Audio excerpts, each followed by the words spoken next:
Hello guys, एउटा चाहिँ नेपालमा आजभोलि एउटा भोक्ने कुकुर चाहिँ आज के 5 महिना अगाडि मर्छु कि भन्ने डरले भागेको थियो हैन। अहिले चाहिँ आएर एयरपोर्टमा आएर अलि ठुल्ठुला कुरा गर्नु रहेछ। कुत्ताले भोक्ने थालिहाल्यो हैन।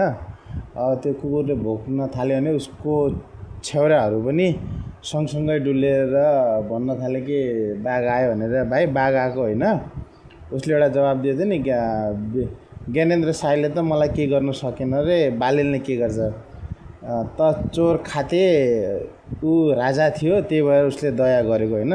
यो चाहिँ तेरो बाउ हो बालेन सरकार, बुझिस् कि नै? केही दिन पर्ख न, अहिले आएको छ, अहिले भित्र जाने कोसिस नगर होइन। केही दिन अलि नेपालको खाना खा, राम्रो ताजा खाना, किनकि विदेशमा बसेर त्यहाँको 5 दिन 10 दिन 20 दिन सालभरको बासी खाना खाएर वक्क भयो होला होइन।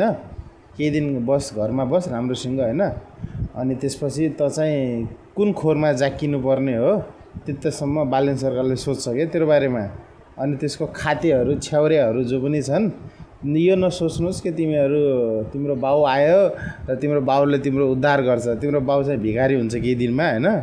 त्यही भएर सम्पर्क अलिकता धीरज राख्नुहोस् हैन। बाउ कसलाई भन्छन् र छ्याउराको भन्छ भनेर हैन।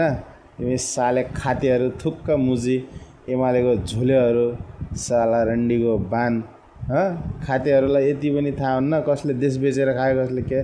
साले ठिक्क तिम्रो बाउ हो भनाउन जसरी मेरो बाउ आयो भनेर राजा महाराजा जसरी सम्मान गरेर ल्याउने साला मूर्खहरू।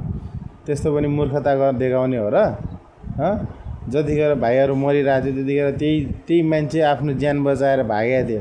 अहिले 6 महिनापछि आएर भन्छ कि राजाले नगर्न त सकेका काम बालेनले के गर्छ त। मुजी पर्खिँदै जान साले खाते शेरबहादुर देउवा। अनि बल्ल तँलाई थाहा पर्छ को बाउ हो को के हो भनेर, साला कुकुर गाईको।